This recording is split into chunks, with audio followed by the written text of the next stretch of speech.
professora Adelaide. Pessoal, boa noite. Sim, isso, vou passar a palavra para o presidente do pessoal, para o nosso Moésio, e ele vai falar em nome de toda a nossa militância, vai fazer os agradecimentos. Bom, boa noite. É muita satisfação que a gente recebe a todos e todas.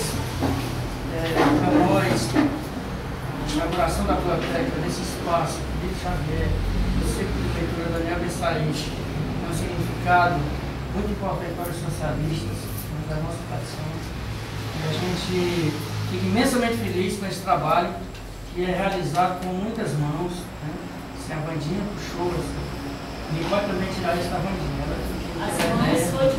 E tem uma inspiração muito legal, que é da professora Adelaide. Você vê a cara da Adelaide, toda essa né, a maneira dos móveis. Com a casa socialista. Exatamente.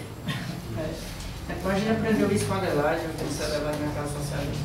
E de lá para cá a gente tem se encontrado, né, Adelaide, nessa vida, nesse movimento. Então, é uma grande alegria que a gente passa para a Adelaide, para o Renato Rosendo, né, fazer as honras. Obrigada.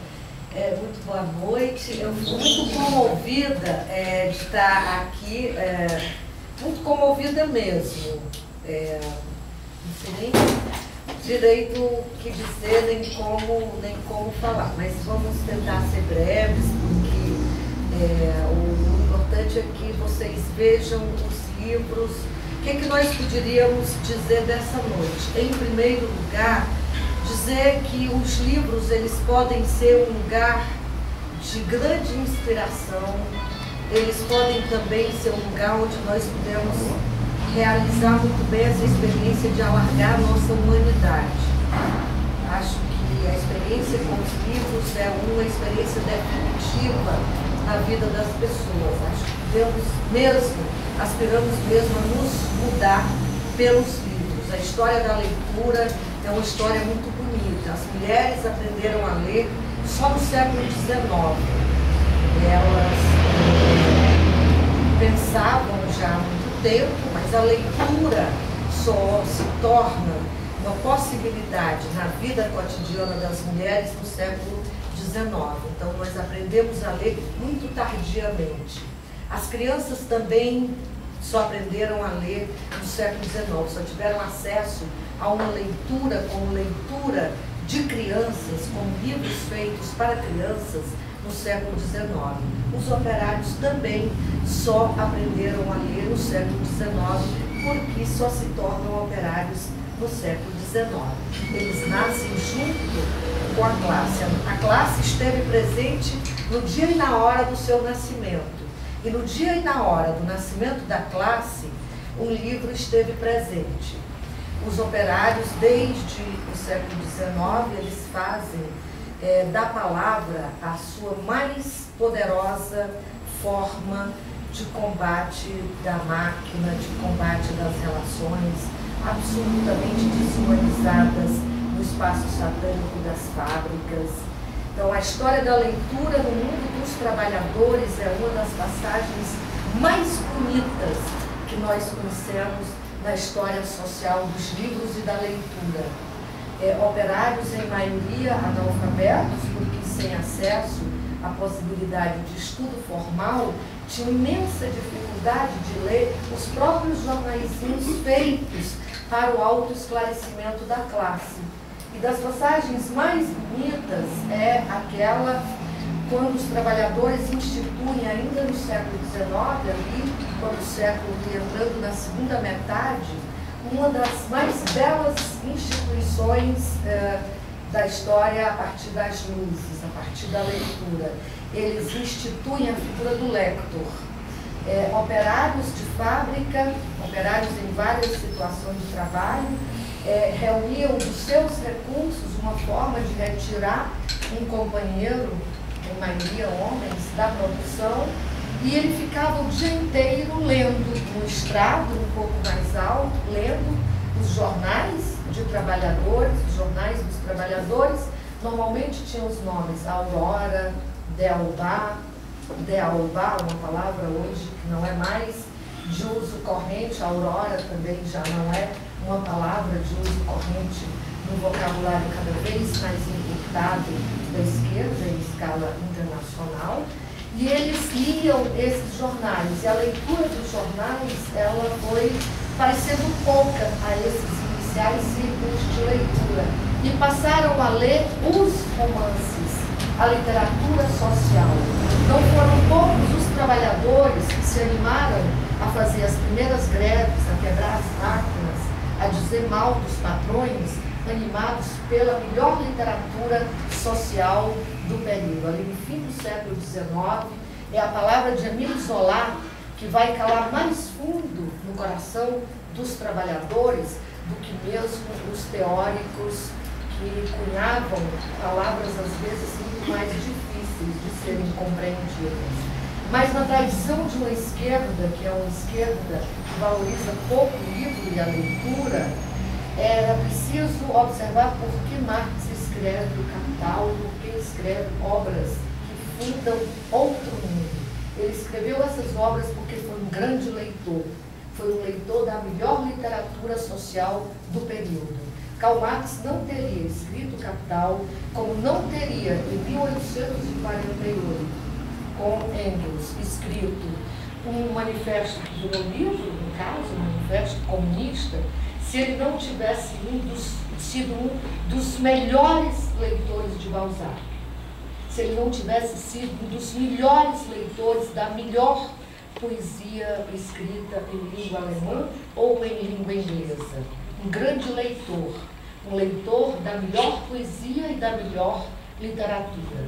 Assim como Rosa Luxemburgo não teria sido a nossa militante mais profética, a nossa militante que faz a profecia mais acertada da história da esquerda em escala mundial, socialismo ou barbárie. Hoje nós atualizamos da forma mais dramática, socialismo ou morte. Não é? Ela também não teria escrito livros fundamentais de teoria econômica, de economia política, se não tivesse sido tocada fundamentalmente pela paixão pelos livros. As suas cartas de amor, por um homem que nem sempre merecia o seu grande amor, foram escritas com a pena de uma mulher que aprendeu na melhor literatura do período o amor aos homens e o amor à humanidade.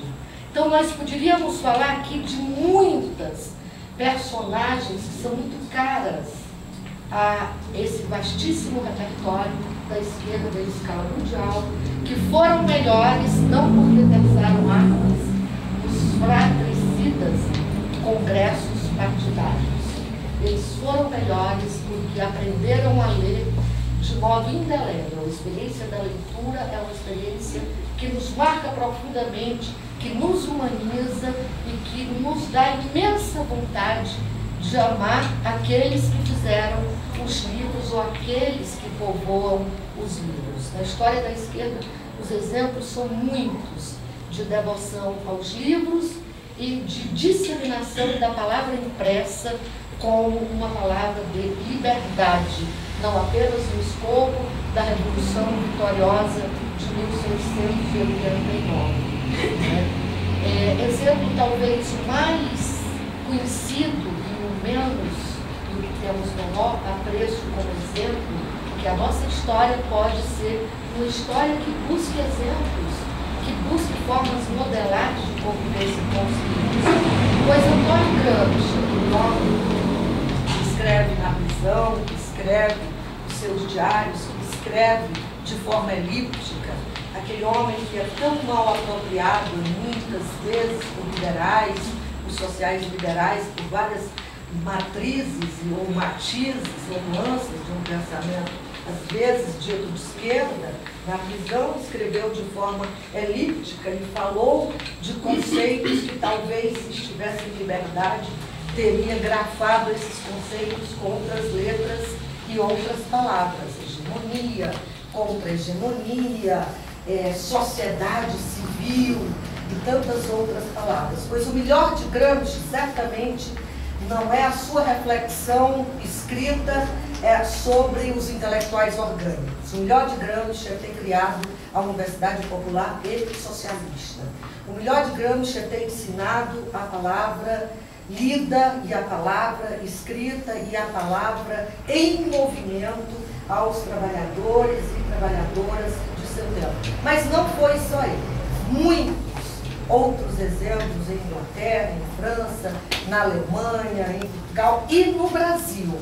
Já estou concluindo, senão vocês vão me odiar, porque começo a falar demais, né? No Brasil, os salões operários e os ateneus libertários, desde o meado também do século XIX, Wanda, tenha certeza que se inspiraram em você. Você não é uma figura deste tempo de hoje, você vem de muito lá atrás. Estes ateneus libertários do meado do século XIX tinham esse feitio, eram pintados, eram feitos bordados, eram comidinhas eram preparadas, e ali as pessoas experimentavam o que seria o melhor teatro social que nós temos notícia no século XIX. Era o teatro social feito nestas reuniões, nas preparações das greves, que eram greves ditas insurrecionais, eram greves que iriam virar o mundo pelo avesso ou de ponta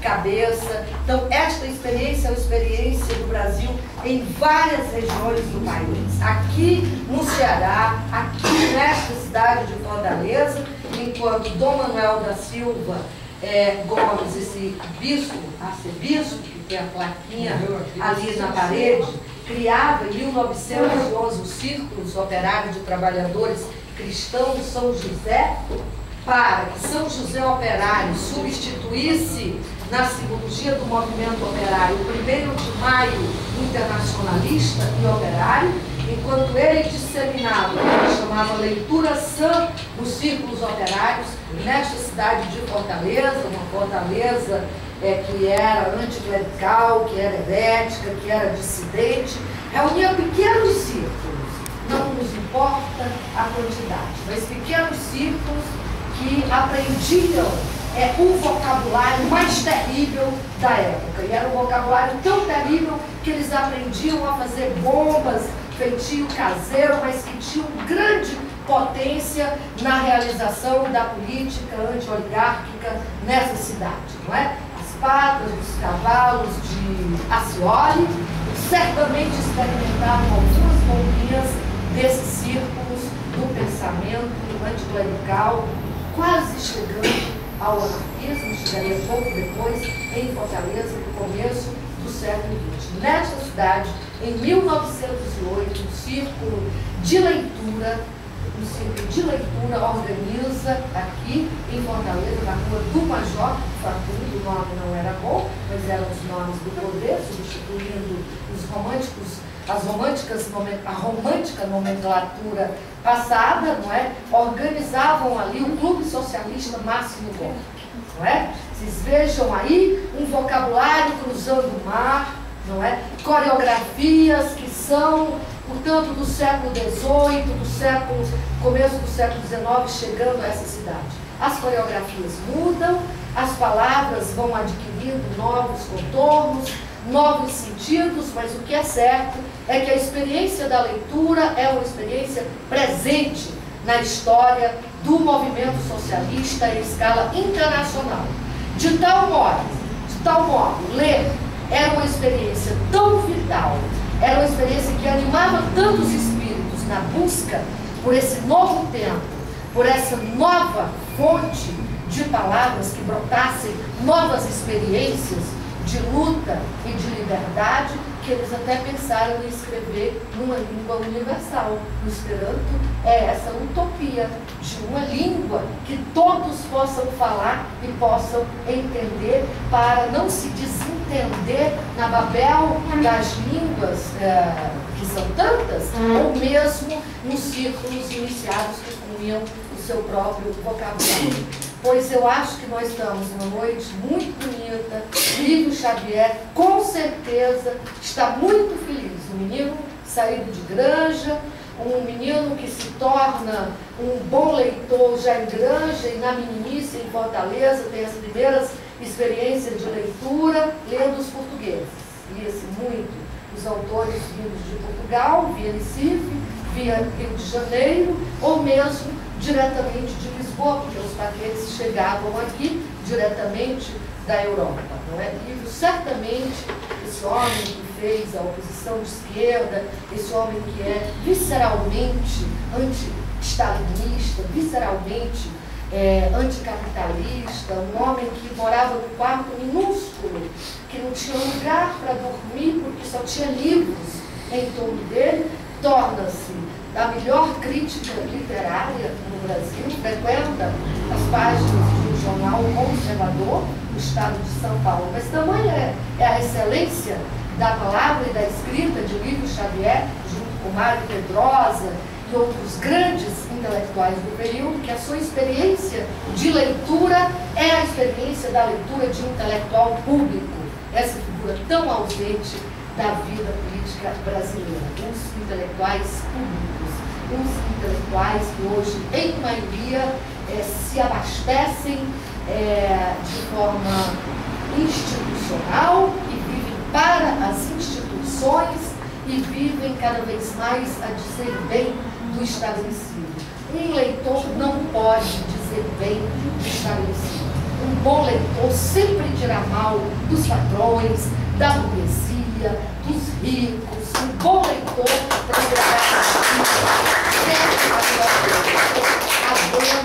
a nossa homenagem, quase chegando ao Dia Internacional das Mulheres, não é? A banda é uma figura notável entre nós, muito visionária, com um grau acentuado da boa loucura que anima e faz mudar o mundo, não é?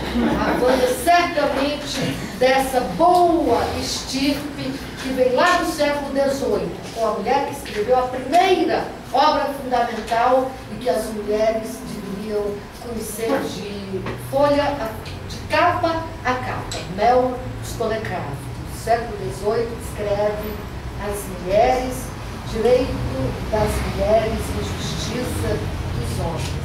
Então, estou muito feliz de estar aqui com o Moésio, um grande amigo, João Freire, um amigo de muito tempo, de muitas leituras, aprendemos a ler juntos várias passagens, até da Bíblia, não é?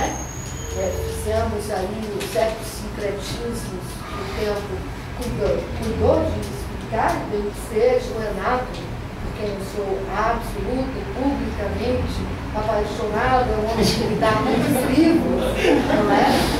Então, tem tanta gente bacana hoje aqui, que vocês frequentem esse lugar, que vocês doem livros para esse lugar, que vocês disseminem o gosto da leitura com a grande possibilidade de nós vincarmos a nossa sensibilidade fundamente, de nós nos tornarmos sempre figuras melhores no mundo. Acho que é isso.